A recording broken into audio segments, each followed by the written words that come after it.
کبھی سوچا ہے کہ ہماری یہ پوری دنیا ایک خاموش، ایک پوشیدہ معاہدے پر چل رہی ہے؟ یہ ایک ایسا معاہدہ ہے جو ہر چیز کو ممکن بناتا ہے۔ جب کوئی چیز خریدی جاتی ہے، وقت دیکھا جاتا ہے یا فاصلہ ناپا جاتا ہے۔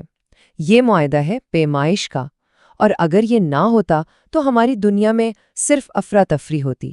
تو آئیے اس پوشیدہ معاہدے کی دلچسپ دنیا کو سمجھتے ہیں۔ تو ہمارا یہ سفر ایک بہت بنیادی سوال سے شروع ہوگا کہ آخر یہ پیمائش ہے کیا؟ وہاں سے ہم ایک مزیدار کہانی میں جائیں گے جو ایک بہت بڑے مسئلے کو ہمارے سامنے لاتی ہے۔ پھر ہم دیکھیں گے کہ اس مسئلے کا کیا شاندار حل نکالا گیا، اور یہ بھی جانیں گے کہ یہی ایک نظام ایک ایٹم سے لے کر بڑے بڑے ستاروں تک ہر چیز کو ناپنے کی طاقت کیسے رکھتا ہے۔ تو سب سے پہلے پیمائش آخر ہے کیا؟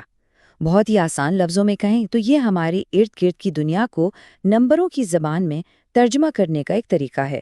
لیکن سوال یہ ہے کہ کن چیزوں کو ہم نمبر دے سکتے ہیں اور کن کو نہیں۔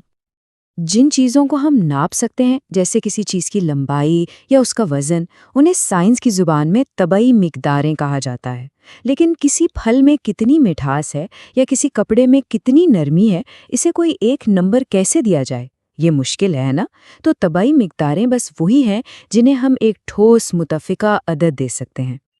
اب کسی بھی چیز کو ناپنے کے لیے ہمیں اسی قسم کی ایک پہلے سے طے شدہ مقدار کی ضرورت پڑتی ہے۔ اسی کو ہم اکائی یا یونٹ کہتے ہیں، یعنی لمبائی ناپنے کے لیے لمبائی کی اکائی اور وزن ناپنے کے لیے وزن کی اکائی، اور یہیں سے ہماری کہانی کا اصل مسئلہ شروع ہوتا ہے۔ آئیے ایک ایسی صورتحال کا تصور کرتے ہیں جہاں ہر کسی کی اکائی ایک دوسرے سے مختلف ہو۔ یہ کہانی اسی مسئلے کو بہت ہی واضح انداز میں سمجھاتی ہے۔ ذرا سوچئے، کیا ہوگا اگر ایک شخص کا 1 کلوگرام اور دوسرے شخص کا 1 کلوگرام دو بالکل الگ چیزیں ہوں؟ اس کا نتیجہ افراتفری اور ایک بہت ہی دلچسپ کہانی۔ کہانی بہت سادہ سی ہے۔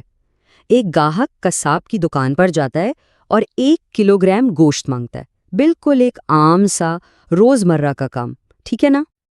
لیکن یہاں ایک غیر معمولی بات ہوتی ہے۔ قصاب ترازو کے ایک پلڑے میں گوشت رکھتا ہے اور دوسرے میں باٹ کی جگہ اینٹ کا ایک ٹکڑا۔ اس کے لیے یہی 1 کلوگرام ہے۔ اب گاہک گھر پہنچتا ہے اور اپنی تسلی کے لیے گوشت کو دوبارہ تولتا ہے، لیکن وہ باٹ کے طور پر ایک پوری اینٹ کا استعمال کرتا ہے، کیونکہ اس کے خیال میں 1 کلوگرام کا وزن اتنا ہی ہونا چاہیے۔ اور ظاہر ہے جب پوری اینٹ کے ساتھ گوشت کو تولا گیا تو وہ کم نکلا۔ گاہک غصے میں واپس قصاب کے پاس جاتا ہے اور دونوں میں بحث شروع ہو جاتی ہے۔ قصاب کہتا ہے میں نے پورا تولا، گاہک کہتا ہے تم نے کم دیا۔ تو کون سچ بول رہا ہے اور کون جھوٹ؟ اور یہاں ہمیں مسئلے کی جڑ نظر آتی ہے۔ قصاب کا کلوگرام اینٹ کا ایک چھوٹا ٹکڑا تھا، جبکہ گاہک کا کلوگرام ایک پوری اینٹ تھی۔ وہ دونوں لفظ تو کلوگرام ہی استعمال کر رہے تھے، لیکن دراصل وہ دو بالکل مختلف زبانیں بول رہے تھے۔ آخرکار ایک تیسرا شخص ان کا جھگڑا دیکھتا ہے، بیچ میں پڑتا ہے اور فوراً صورتحال سمجھ جاتا ہے۔ وہ بتاتا ہے کہ آپ دونوں میں سے کوئی بے ایمان نہیں، بلکہ مسئلہ آپ دونوں کے الگ الگ پیمانوں کا ہے۔ جھگڑا تب ختم ہوتا ہے جب انہیں احساس ہوتا ہے کہ وہ ایک ہی زبان بول ہی نہیں رہے تھے۔ اس کہانی کا جو حل ہے وہی ہمیں پیمائش کی دنیا کے سب سے اہم اصول کی طرف لے جاتا ہے۔ ایک متفقہ معیار، یعنی سٹینڈرڈ کی ضرورت۔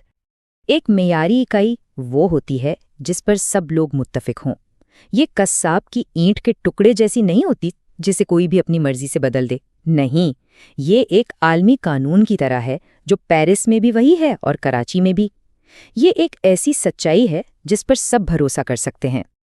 تو اصل بات یہ ہے کہ معیاری اکائیاں صرف سہولت کے لیے نہیں ہیں، یہ انصاف، تجارت اور سائنس، ان سب کی بنیاد ہیں۔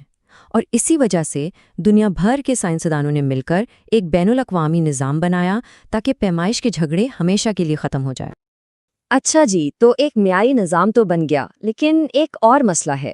ہم ایک ہی نظام سے ریت کے ایک چھوٹے سے ذرے اور ایک بہت بڑے پہاڑ دونوں کو کیسے ناپ سکتے ہیں؟ یہ ایک بہت بڑا چیلنج لگتا ہے نا؟ کیا ہمیں ہر سائز کے لیے ایک الگ اکائی بنانی پڑے گی؟ نہیں، خوش قسمتی سے اس کا حل بہت ہی خوبصورت اور سادہ ہے۔ اس کا حل حیرت انگیز طور پر سادہ ہے۔